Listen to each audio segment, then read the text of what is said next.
¿Y si, en el preciso instante en que la vida escapa del cuerpo, fueras inundado por una verdad tan dolorosa que haría cualquier dolor físico parecer un escalofrío? Imagina el último suspiro no como un alivio, sino como el inicio de una pesadilla consciente, el arrepentimiento tardío. La doctrina espírita, basada en las obras de Allan Kardec, revela que la muerte no apaga nuestra conciencia, por el contrario, la amplifica. ¿Qué ocurre entonces con aquellos que solo perciben el tamaño de sus errores cuando ya es demasiado tarde?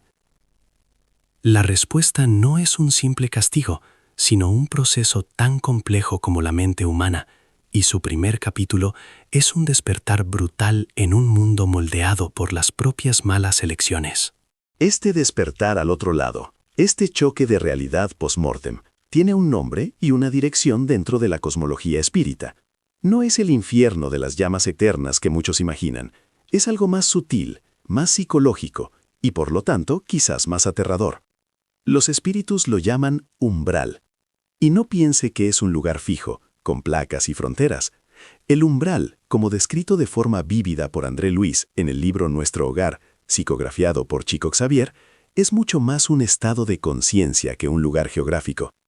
Es el paisaje que nuestra mente crea cuando estamos cargados de culpa, remordimiento, odio y egoísmo. Es como si todas nuestras malas intenciones, todos nuestros pensamientos oscuros, ganaran vida y formaran el entorno que nos rodea. La ley que rige este momento es la ley de atracción. Simplemente vas a donde tu vibración, tu estado íntimo, resuena. Entonces, piénsalo en ese espíritu que acaba de desencarnar con un peso enorme de arrepentimiento tardío. No es recibido por ángeles con arpas, no ve un túnel de luz. Se encuentra en una especie de neblina espesa, un crepúsculo perpetuo, rodeado por formas indistintas y sentimientos pesados. La primera sensación es de una soledad absoluta y abrumadora. Pero él no está solo. Está rodeado por otras conciencias que vibraron en la misma frecuencia negativa. Son espíritus en sufrimiento, muchos aún revoltosos, otros apáticos, algunos repitiendo mentalmente, como un mantra de tortura, los errores que cometieron. Es una ciudad espiritual de las sombras, construida ladrillo a ladrillo, con los materiales de nuestras elecciones equivocadas. ¿Y cuál es el mayor tormento en este lugar? No son monstruos ni demonios externos. El peor azote habita en el interior. La memoria, ahora liberada de los límites del cerebro físico, se convierte en un cine de alta definición que no puede ser apagado. El espíritu es forzado a revivir cada momento de su vida pasada, pero con una claridad brutal. No revive solo sus acciones, revive las consecuencias de ellas. Siente en su intimidad el dolor de la esposa que traicionó, el desespero del hijo que lo negligenció, la humillación del compañero que lo difamó. Es como si todos los golpes que él desferiera volvieran sobre él, no físicamente, sino en forma de una empatía tardía y agonizante. Ve las oportunidades de bondad que ignoró, las peticiones de ayuda que rechazó, los amores que pisoteó. Y cada una de estas escenas es un corte en el alma. Los espíritus mentores, que son como trabajadores sociales y psicólogos del mundo espiritual, explican que este sufrimiento no es un castigo impuesto por un Dios vengativo, es una consecuencia natural, automática. Es la ley de causa y efecto en su etapa más inmediata. Tú plantaste viento, ahora estás cosechando tormenta en tu propia percepción. El arrepentimiento, en esta etapa, es un dolor puro, crudo, pero muchas veces aún es un sufrimiento pasivo. Es un me siento horrible por lo que hice, pero que aún no se ha transformado en ¿qué puedo hacer para arreglar esto? Y es ahí donde reside la trampa. Porque quedar atrapado en este ciclo de culpa y autocompasión es como estar atascado en un pantano. Cuanto más te debates, más profundo te hundís. El umbral, entonces, se convierte en una zona de espera, una espera angustiosa. El espíritu permanece allí, reviviendo su pasado, sintiendo el peso de lo que hizo, pero sin saber cómo salir. La luz y la comprensión mayor parecen distantes, filtradas por esa niebla densa que él mismo generó. Él puede pasar décadas, siglos en ese estado, medidos por nuestro tiempo, hasta que un hecho crucial ocurra dentro de él, hasta que el simple dolor del remordimiento dé paso a otro sentimiento, una chispa que debe encenderse para que el viaje continúe.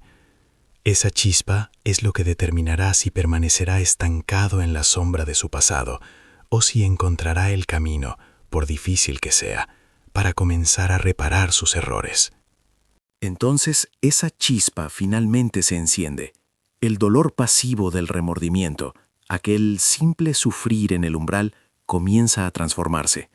Se convierte en una inquietud, un deseo profundo de cambiar, de salir de esa oscuridad. El espíritu, cansado de ser espectador de su propio fracaso, comienza a clamar por una oportunidad, por una salida. Y es en ese momento que él atrae la atención de mentores espirituales, espíritus más evolucionados que actúan como guías. Se acercan, no con juicio, sino con una compasión firme, y traen consigo la luz de la comprensión sobre la ley que rige todo el proceso de reparación, la ley de causa y efecto. Esta ley, explicada con claridad por Allan Kardec en el Libro de los Espíritus, no es una sanción, es una ley pedagógica, como la gravedad. Si usted suelta un objeto, éste cae. Si usted extiende odio y egoísmo, usted cosecha sufrimiento y soledad. Es simple, directo e imparcial. Y los mentores muestran a este espíritu arrepentido el mapa completo de sus acciones. Ellos revelan, hilo a hilo, cómo cada elección equivocada tejió una red de consecuencias que alcanzó la vida de decenas, quizás cientos de otras personas. Ver esto, con la claridad espiritual, es un nuevo golpe, pero ahora un golpe necesario.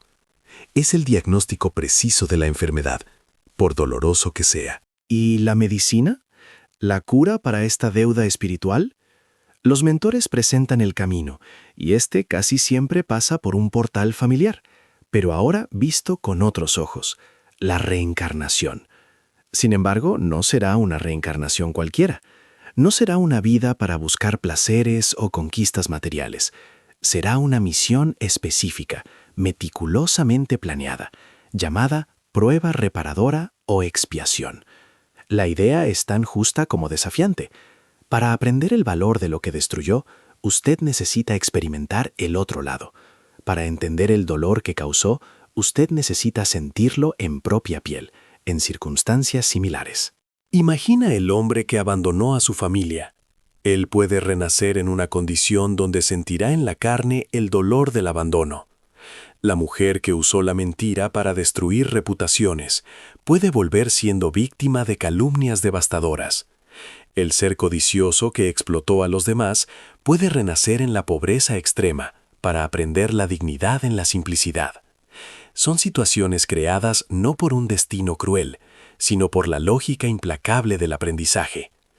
¿Cómo enseñas a un niño que el fuego quema? Le dejas sentir un poco del calor. La reencarnación reparadora es este calor, esta experiencia directa. Los mentores, entonces, comienzan a esbozar con este espíritu el itinerario de la siguiente vida. Ellos muestran los principales personajes que reencontrará, a menudo las mismas personas que hirió, ahora en nuevos roles. Muestran las pruebas que enfrentará, las limitaciones que tendrá, el dolor que necesitará superar. Es un plan de rescate, pero que exige una valentía hercúlea para ser aceptado, porque al espíritu, aún frágil y marcado por el sufrimiento del más allá, esta propuesta le parece, a primera vista, un castigo doble. Él piensa, ya sufrí la conciencia de mi error, ¿ahora todavía tengo que volver para sufrir en la práctica? Es el momento de la gran vacilación. La mente queda inundada de preguntas aterradoras. ¿Y si fracaso de nuevo? ¿Y si el dolor fuera demasiado grande y me revelara, empeorando todo? ¿No sería mejor quedarse aquí, en el sufrimiento que ya conozco, que lanzarme a ese abismo desconocido de una vida de reparación? Este miedo paraliza. Es un miedo que puede congelar un espíritu durante un tiempo incalculable, manteniéndolo en un limbo entre la culpa del pasado y el terror del futuro. Y es en ese punto de parálisis, en ese frío en el alma ante el precipicio del renacimiento, donde debe tomarse una decisión final.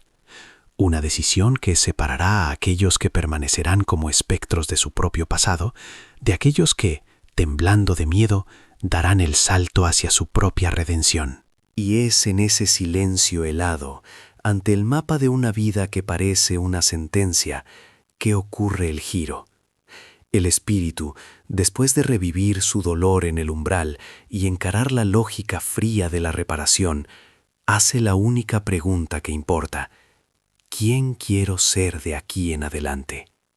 ¿Quedarse a la sombra, marchitando en un arrepentimiento estéril, o encarar el fuego purificador de la prueba para nacer de nuevo, limpio?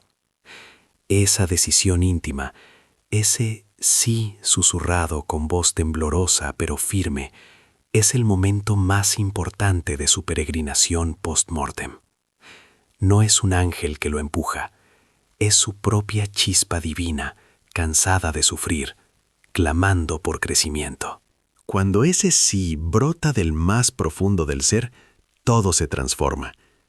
Los mismos mentores que presentaron el plan difícil ahora sonríen, porque ven la chispa de la valentía.